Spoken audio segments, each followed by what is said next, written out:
chance.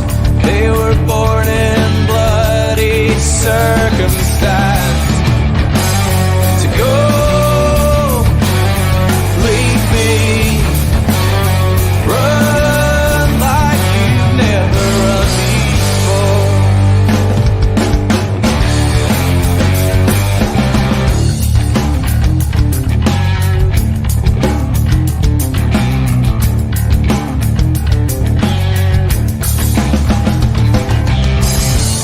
A voice from the underground, given room to breathe, not but be drowned. So die if you get the chance. Better men than you've been, let this dance. To go, leave me, run like you've never run before.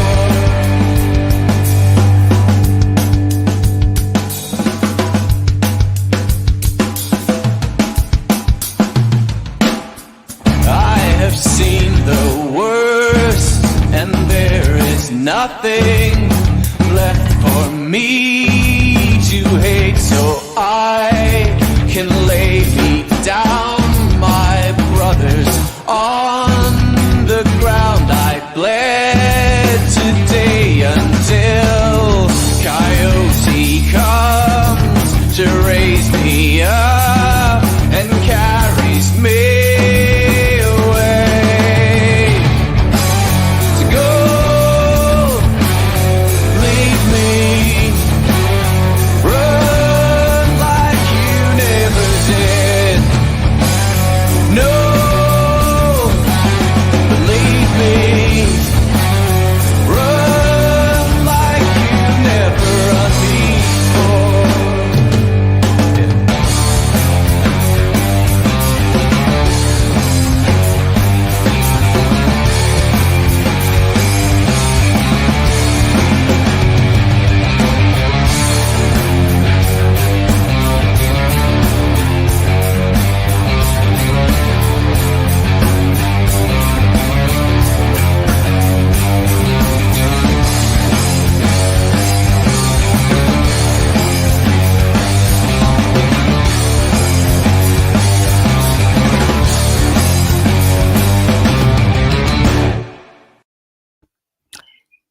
Well, good evening, everyone. Welcome to the Scottish Rugby Podcast. It is myself, John Anderson, in the hot seat once again. I'm sure there is a massive contingent of fans delighted to see me along to host tonight, because I get the feeling this might be quite a popular one with a certain side of the M8.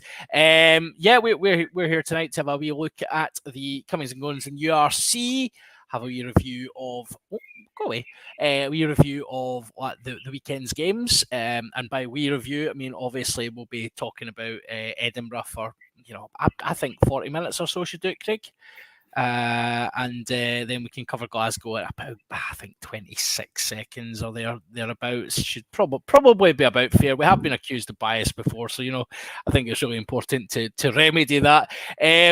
So obviously I've indicated those of you joining us live as well. See, I'm joined by my favourite of the cult members, is Craig Manson. How the hell are you, Craig?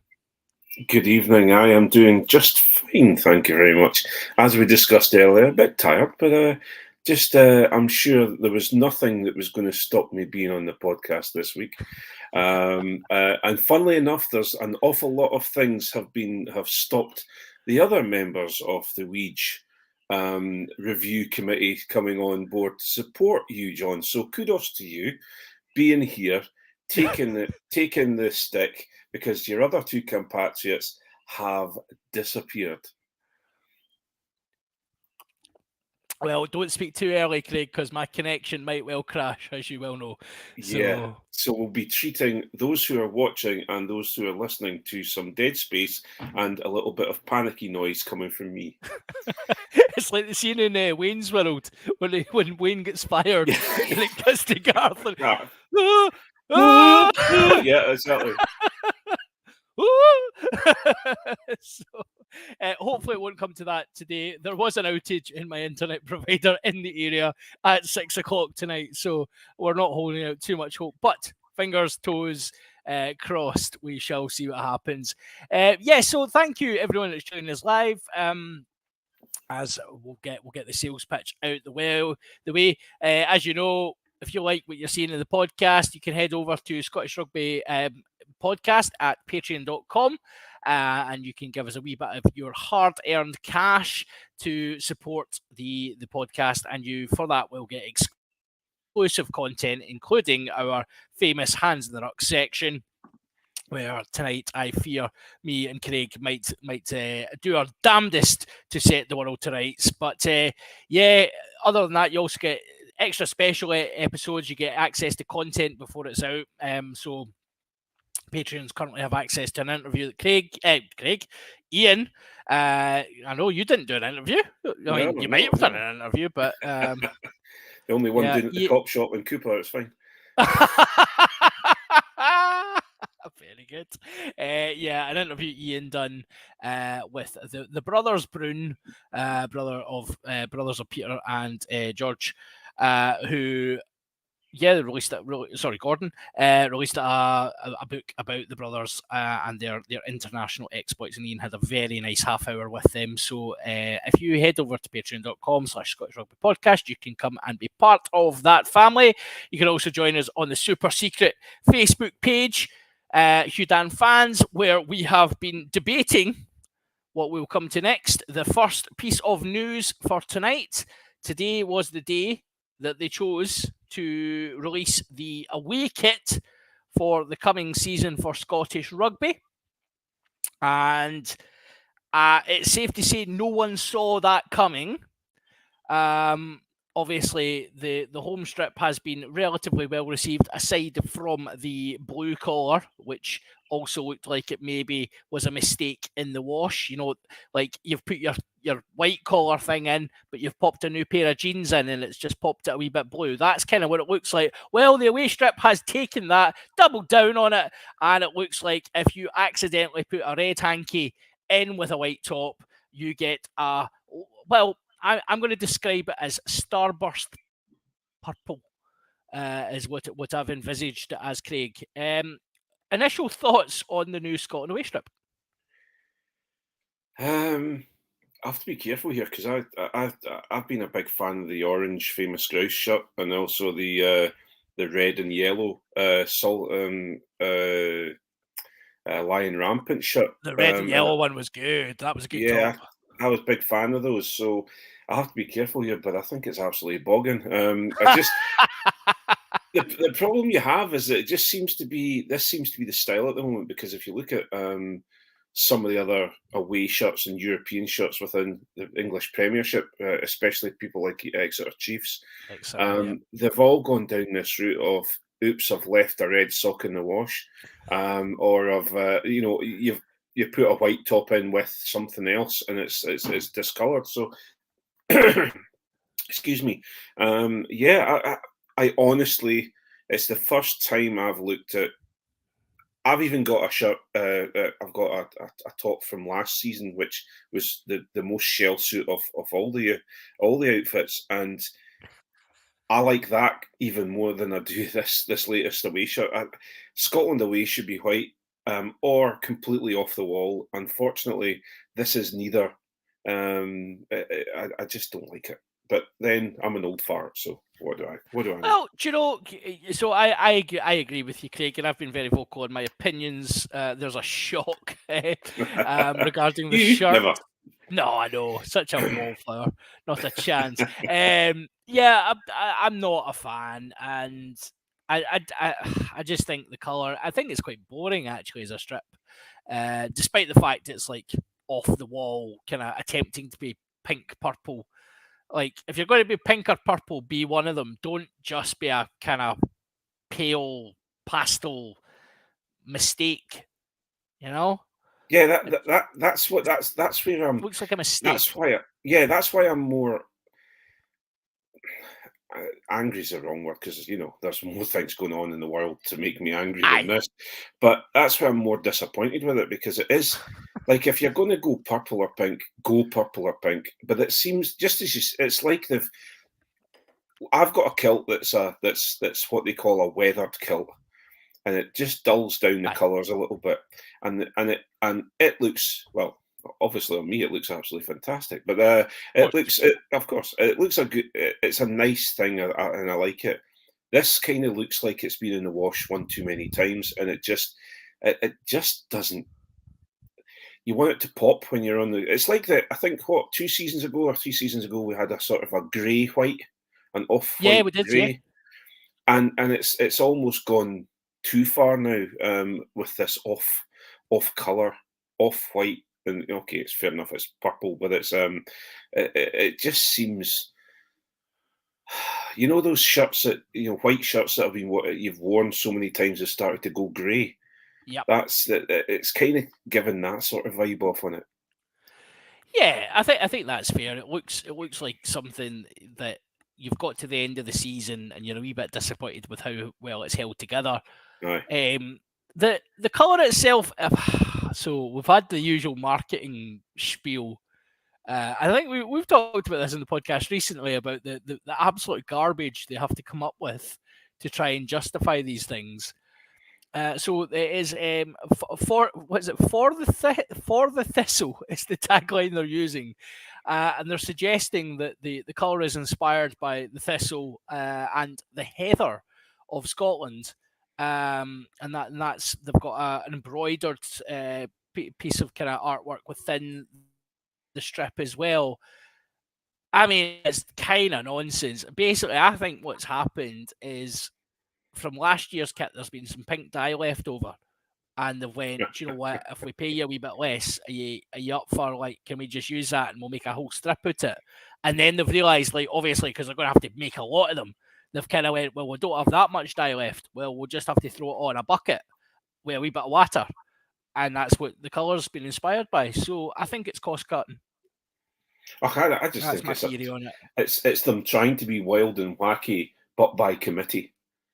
And you know what I mean? It's like they really wanted to have a pink one, or they really wanted to have a really deep purple, a heathery, pinky purple. Fantastic, that's wonderful. But it's almost like they've put too much grey in it.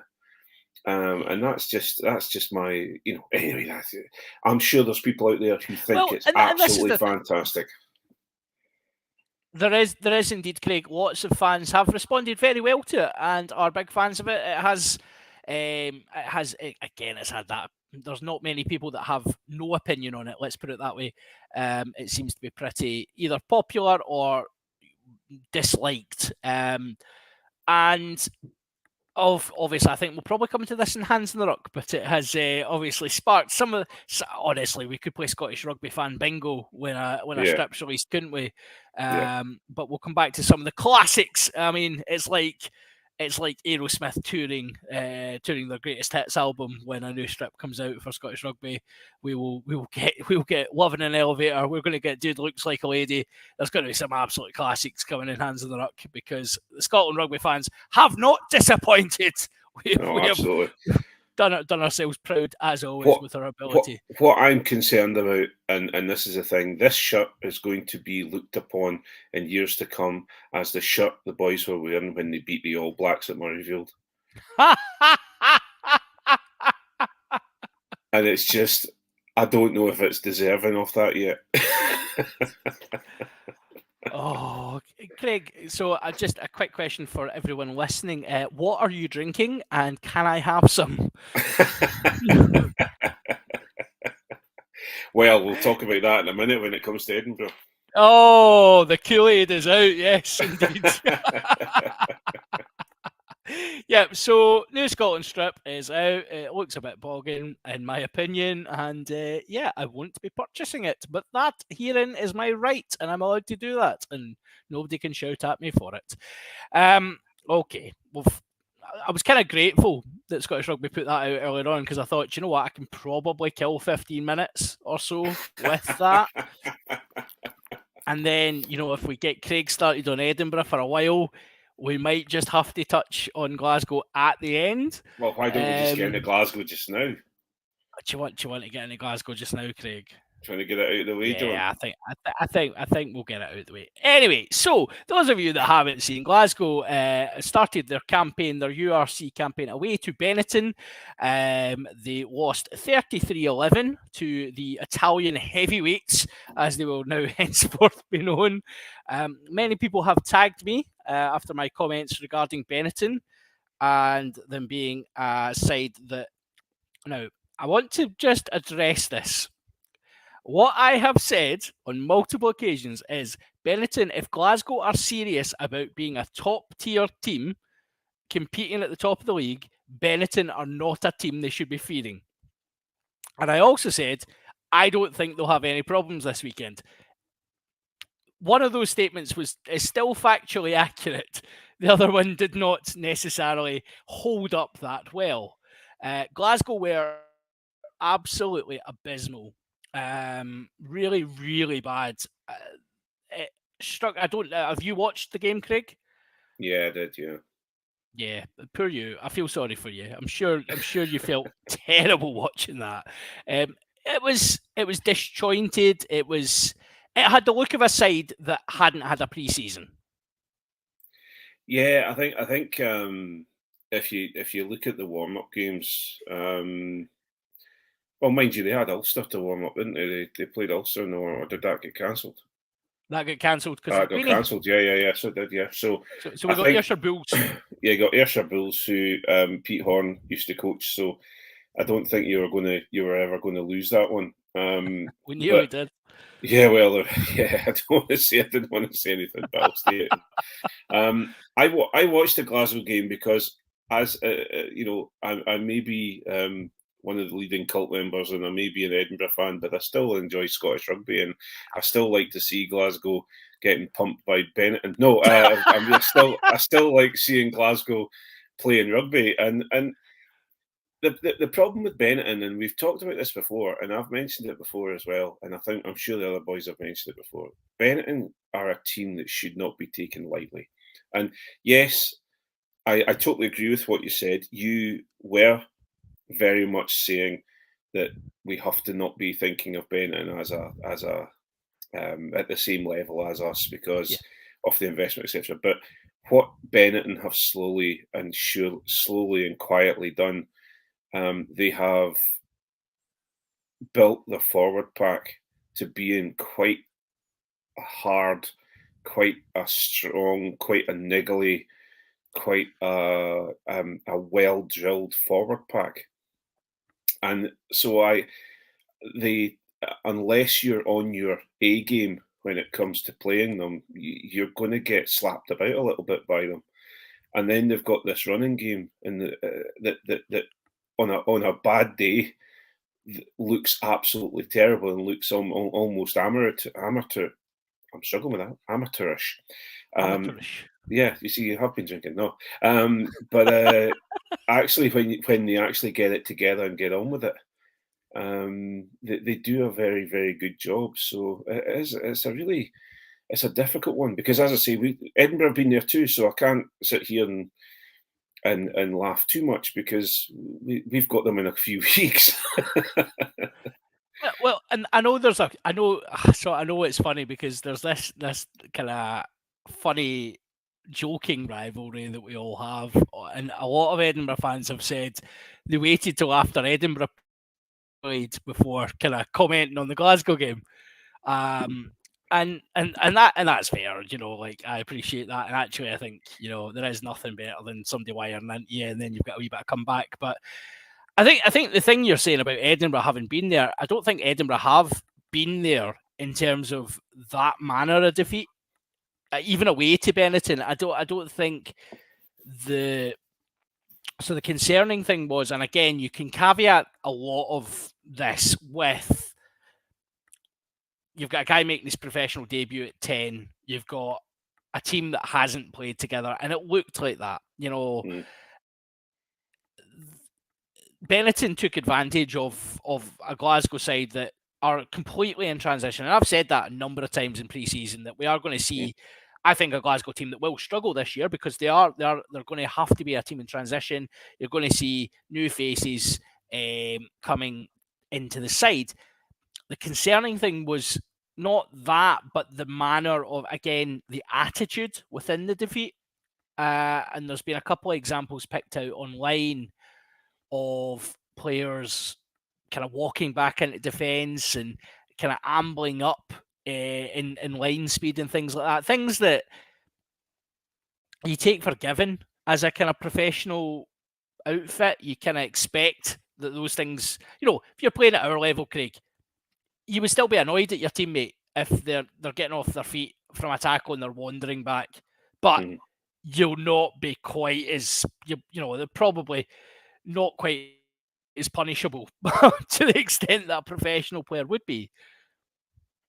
Yeah, and I think it's almost, and dare I say this, it's almost getting to the point of Glasgow are reminding me of Edinburgh pre-Cockerell. Yep. And the problem I have. Now, I'm not a huge fan, unless it's Henry Purgos. I'm not a huge fan of singling out people, or Ryan Wilson. My God, yeah, okay, I do single out quite a lot of people actually. No, but yeah, sure, mate. Yeah, well, okay, of course I've got to single out him, of course. Darcy Graham. Be still, my beating heart. Anyway, we'll talk about them later. The issue, yeah. Anyway. What I would say is, I think you've got to give we've heard the usual hot takes already of people saying Stein was the wrong person and this, that, and the other. It's like, give them a break. They've never absolutely. There's no chance you can give him any. You've got to give him time. He's not had a chance to be really with the team for a long time. He's not even had as much time as Mike Blair had last season coming into Edinburgh. So, you've got to give him some time. I think also, the young lad at 10 did an okay job. He looked kind of outclassed, yes, but it's a big job, and you've got as we talked about before, Stein is one of those people who will take a chance on someone young and bring them in. But what I was going to say earlier on was I'm more disappointed that Sione Tuipulotu just looked lost. He looked so clueless, didn't he? Clueless. And this is someone who has been, the only person that really looked like he had his game head on was the past at Aussie, who's going to try and break into the Scotland team. Well, so Scotland's future number 8, Craig, yeah. So there has been from Australia. He played incredibly well, and the problem you have is that you can't just turn around and expect in this professional age one person to drag the team along. I know it's happened before. In many, I'm not talking about Glasgow, but I'm talking about Edinburgh were very guilty of it for many, many years. But nowadays you just can't have that, No, you need the vast majority. And I agree with you. Tuipulotu in particular stood out as being rank rotten. I think from a selection perspective as well, it was interesting. Manjesi at 6. He had a pretty rotten game as well, and actually, a lot of people commented that was the first time he'd started 6 in 6 years or something ridiculous. And all that did was it kind of, in engineering and things you talk about, kind of compound errors where you make an error with measurement, which then gets multiplied throughout. And for me, that was an example of that, because what you're doing there is you're picking him at 6, so therefore you're kind of limited by selection. So you've then got Richie Gray and Lewis Bean and or Dupree, with Scott Cummings on the bench having returned from Scotland duty. So obviously we know the Scotland guys have mostly had their game time managed in this first week, right? So you're talking Bean and Gray, who I don't think we've ever picked a slower second row in the history of second rows. It was like watching, it was like going outside and staring at a floodlight and that floodlight is fixed and is not moving. And that's what they were. They were absolutely, completely outclassed. Richie Gray is, and there's the example, I think it was one of the Benetton tries where they go out, I think it might be the last try actually, and they go outside Richie Gray, and he makes like an absolute, it's like,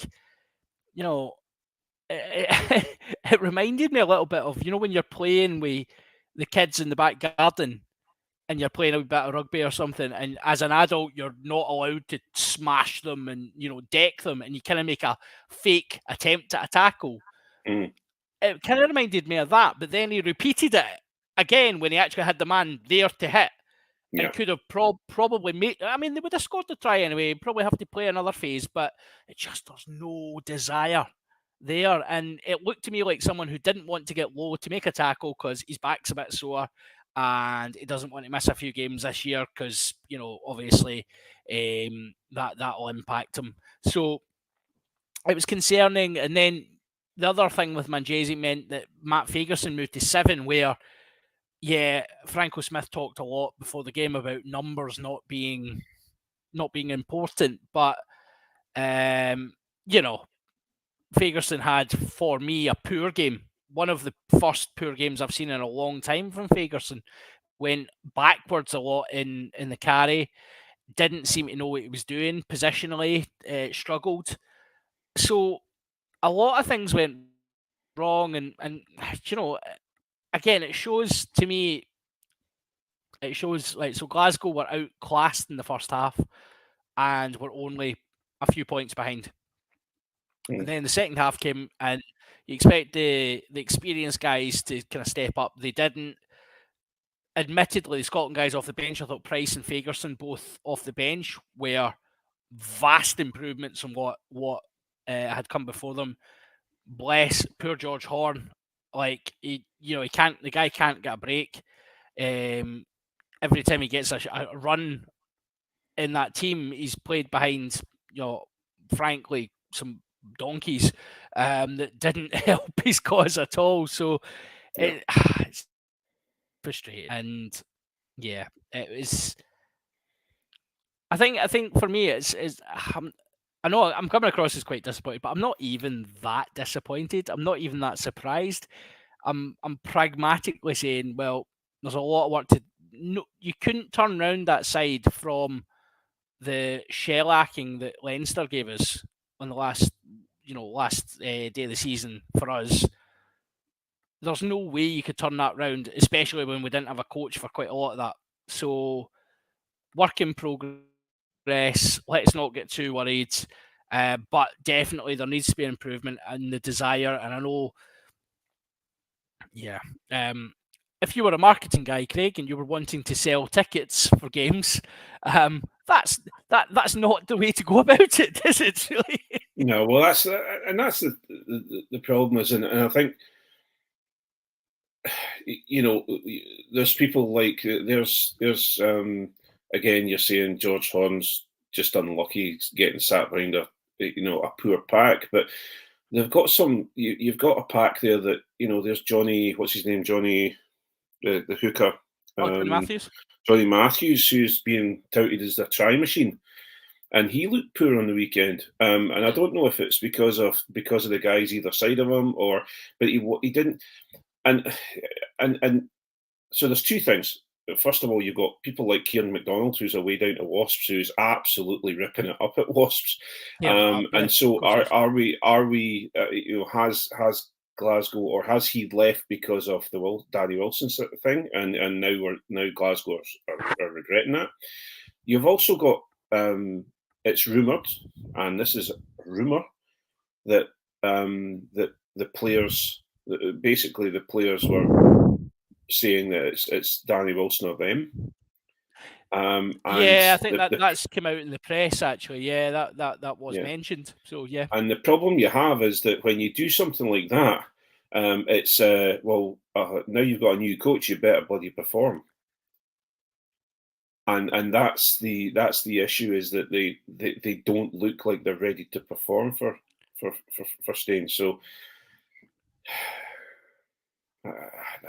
Sorry, am I saying his name wrong? I don't know. But anyway, you're saying Stain. He's the captain, mate. You're yeah, going for yes, Franco yeah. Smith. Sorry, Smith. That's it. Sorry, That's all my right. apologies. It's close enough. Close enough. So, and one thing, and the last thing also, because he's not here and he can't defend himself. One thing that Mr. McGinty has proven is that he can't captain from the wing. And I think that might have a slight issue as well there. But anyway, as I say, I'm not going to pile on because I think all the Glasgow fans are hurting just as much as we used to hurt in Edinburgh, and I think it's going to take a bit of time. I don't see it turning around in a season. I don't see it turning around in a few games. I think it's going to be one of those seasons. But I think you've got the right guy. I do believe you've got the right guy. I think it's just going to take some time. But that's the thing. I think a lot of fans. Actually, I've been quite surprised in some aspects. You know, there's been the occasional, well, it wasn't Wilson's fault then, was it? And you know, I have to challenge that because ultimately, right? Yeah, so you're seeing the hangover of performances from his reign, but you look at the progression of Glasgow over the period, and obviously coaches are judged on.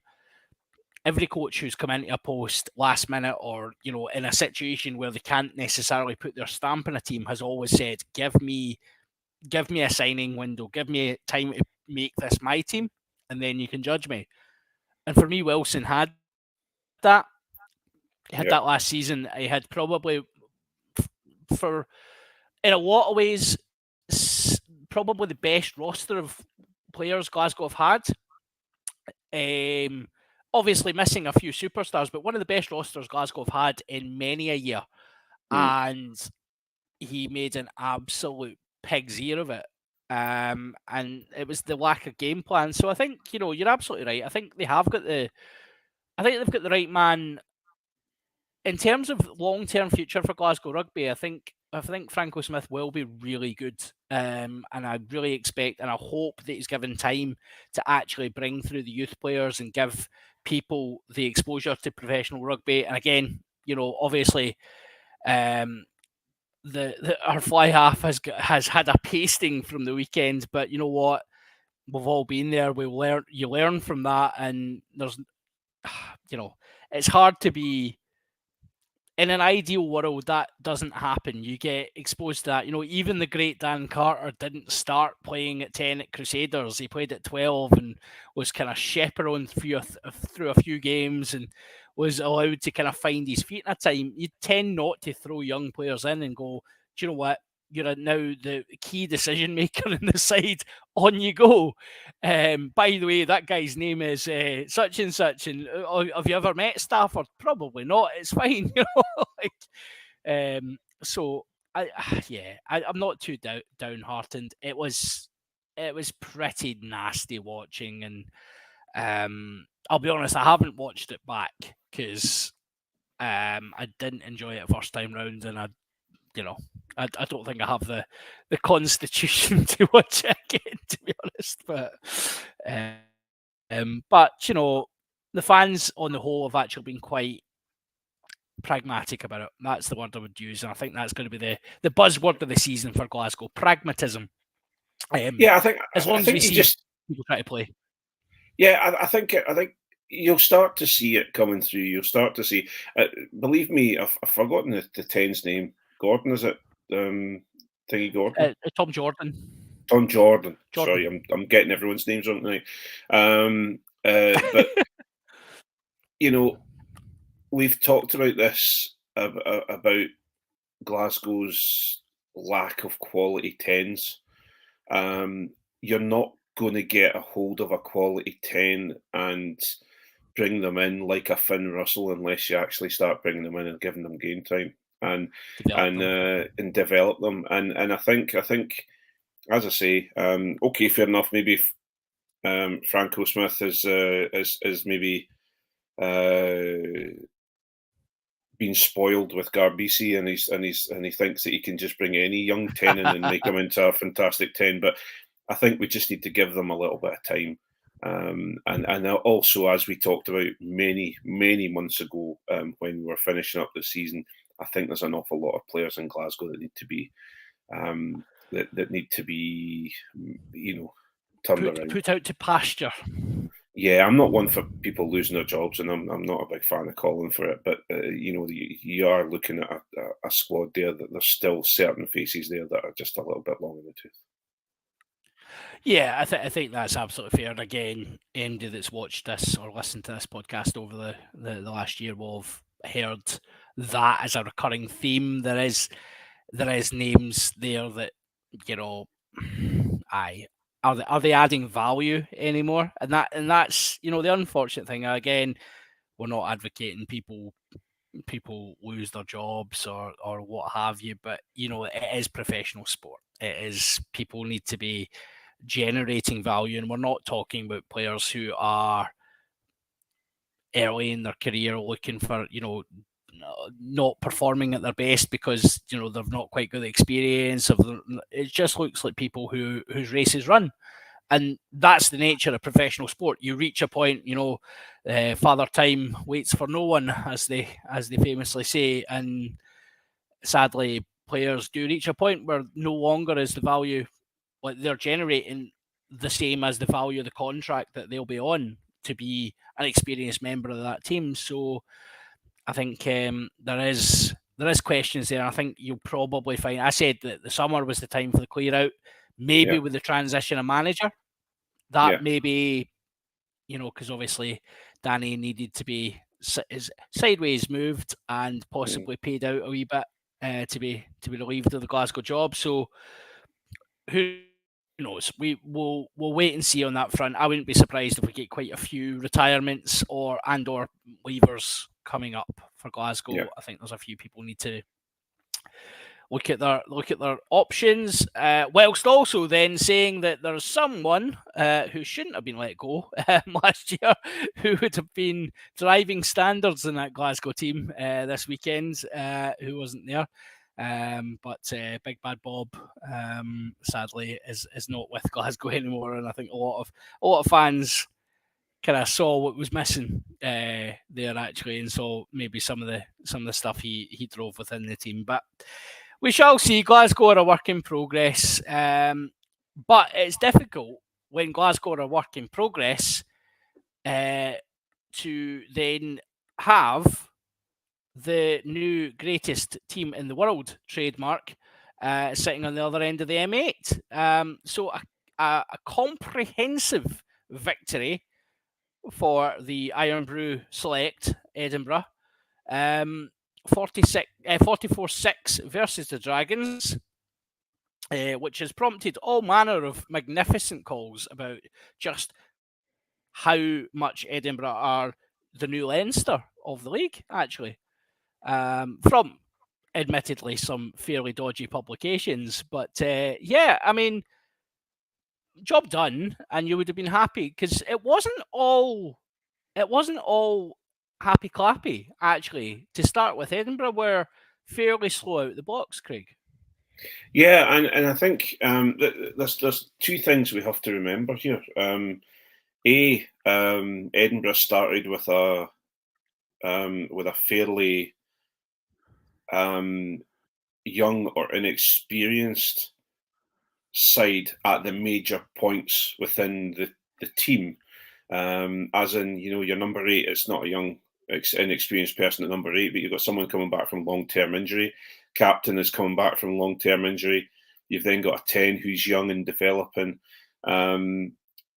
So it two props. Okay, Bohan is an older prop, but you've got a younger prop there who's coming through the ranks and being kind of having to deal with being in the same team as Pierre Schumann and people like that who perform incredibly well. But then you had an absolute world-class bench. So, we were going to accelerate on absolutely when they brought people off the bench, you were going to see a big difference coming out in the park and a difference in score. And the second thing for me, Dragons started well and then just collapsed, and they are a poor side. You've got some phenomenal players in there. You've got oh God, I've forgotten the second row's names, but he plays for Wales. Who used to play for Wasps? He was playing. You've got Moriarty was there. You've got some absolute class players there. So I don't. They just couldn't. They ended up tilting slightly when they started getting beat. They started tilting towards being. I can't say it on here until we go into Patreon, but they were just. They started being really quite horrible and started putting cheap shots. Yeah, there was a lot of thuggery going on just because they were getting beat. So it was difficult. It's a weird game. Don't get me wrong. Damn Health was fantastic. The fans were back, and it was really enjoyable. And we can talk about some really.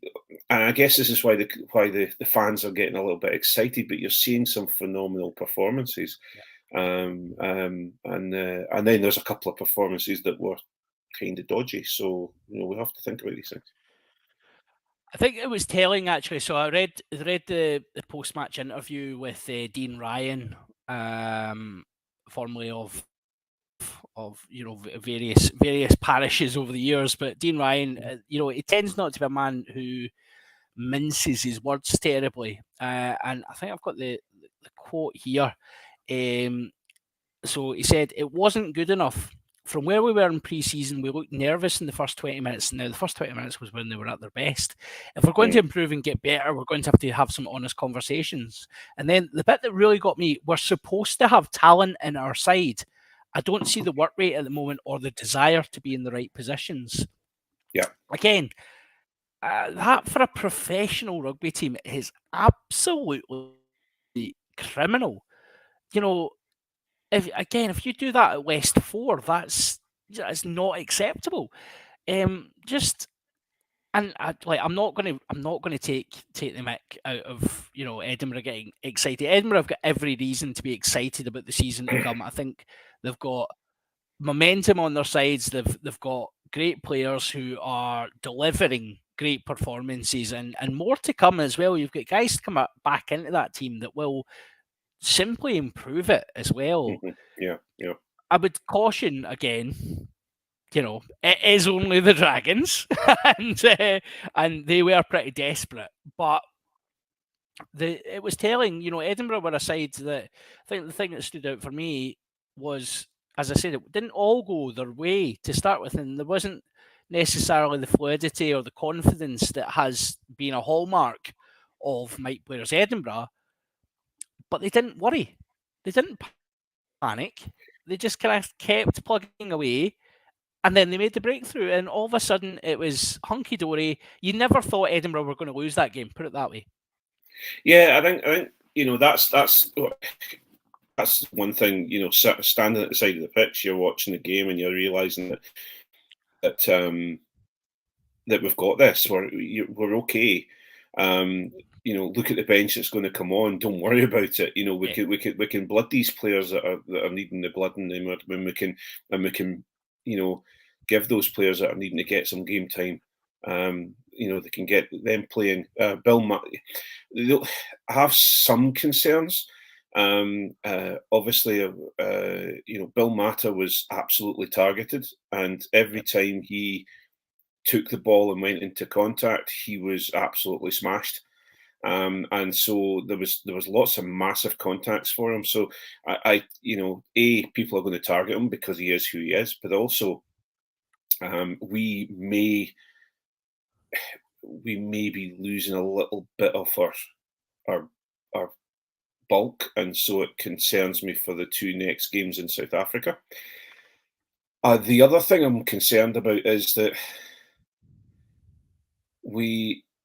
and this is no disrespect to Mark Bennett, because Mark Bennett is and has been a phenomenal player for Edinburgh.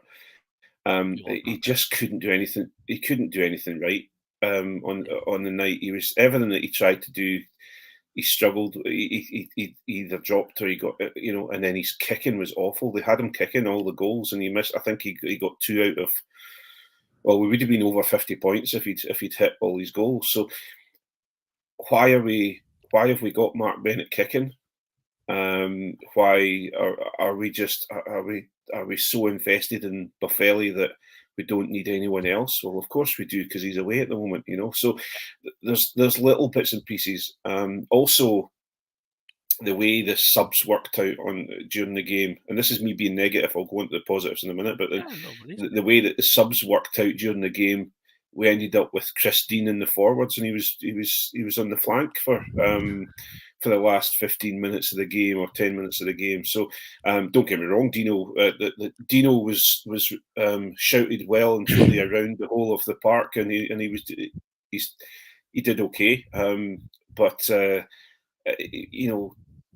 it's not very often that you hear hand going off as Bill Mata, and he's being replaced by Henry Pyrgos.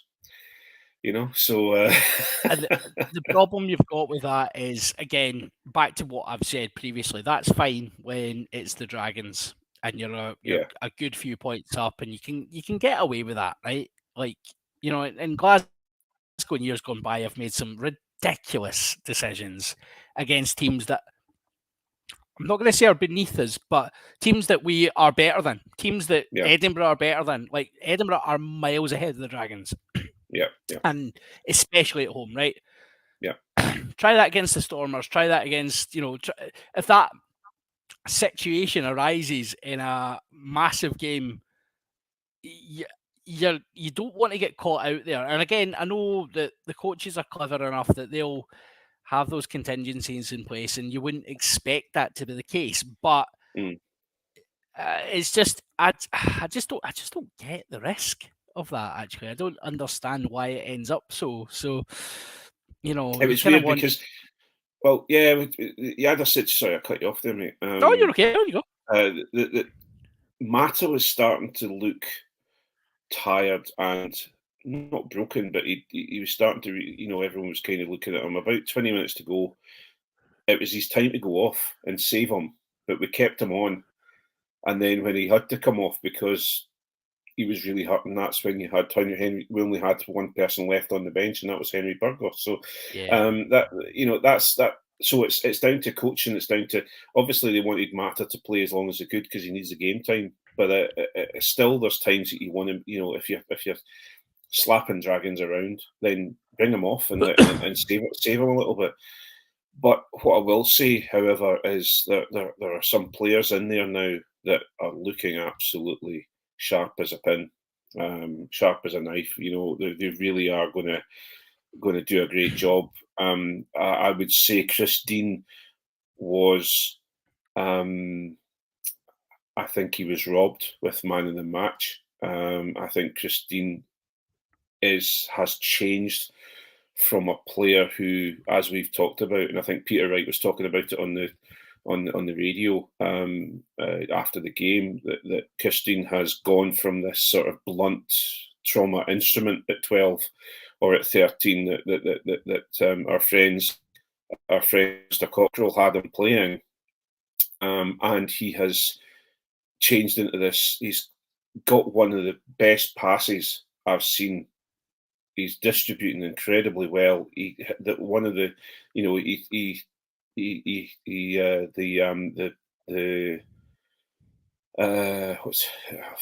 Glenn Young try was started by Chris Dean with a beautiful pass out to the wing. So he did a very, very good job. James Lang came on and made a break and looks incredibly quick. Incredibly quick. He looks quicker than he's been before. That's surprising, actually, because I noticed that as well, and he looks like he's certainly had a conditioning summer where he's in a different shape to what he's been before. Yeah, we've had some Jamie Ritchie. Back to Jamie Ritchie, he was everywhere, and he my wife commented, she said, I just sat and watched Jamie Ritchie, not because of the obvious things, but because he was just there doing what he needed to do, and he was you're talking about a captain leading from the front. He's definitely doing that. But then I have to go back, and obviously Blair Kinghorn came on and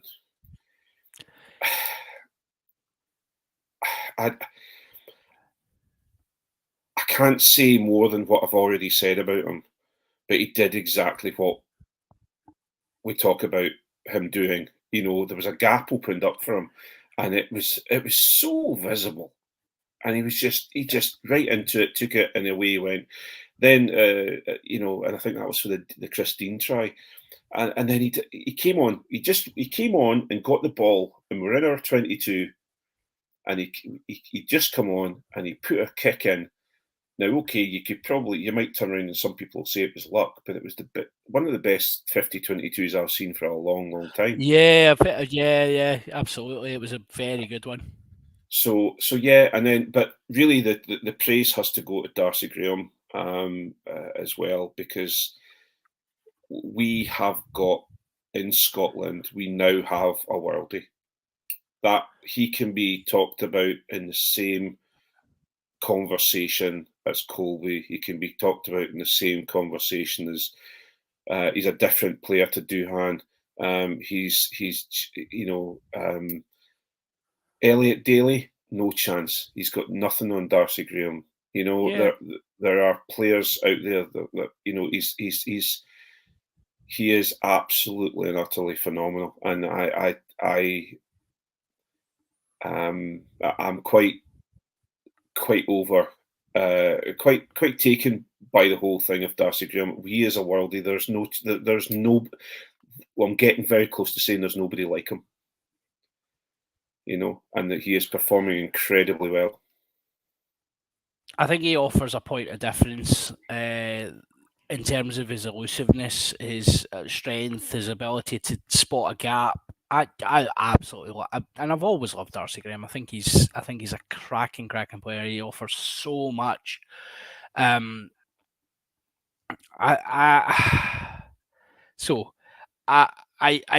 know what you're saying, and I think his consistency over the last few years has been very, very improved, and he has been really, he tends not to have a bad game.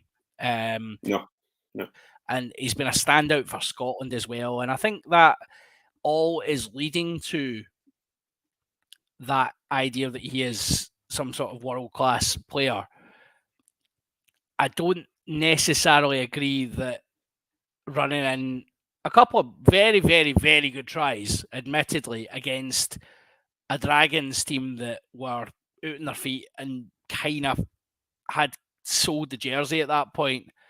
I don't think that's what gives him world-class status, but I don't disagree with you, because I think come the autumn, I think if he converts even a half of his form and his ability to the international stage again, against the All Blacks, against, I always talk about playing against the big teams, and the difference with Colby is Colby plays in the top 14. He plays against world-class players, plays against some absolute duffers as well. Let's not sugarcoat it.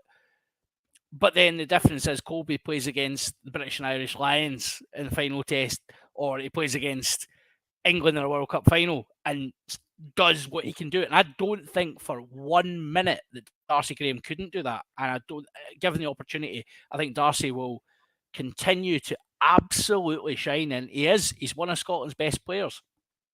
I just think it's just a wee bit shy of saying world class at the moment, but I know what you're saying, and I get it, and I think we're almost there. But don't take me the wrong way here. I'm not saying that Darcy Graham is world class on the back of a game against Dragons. For me, if you look at Darcy Graham, and every time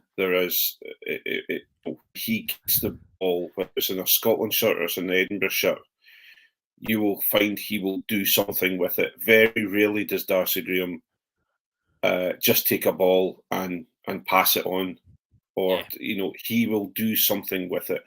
And I have to say, and I will say,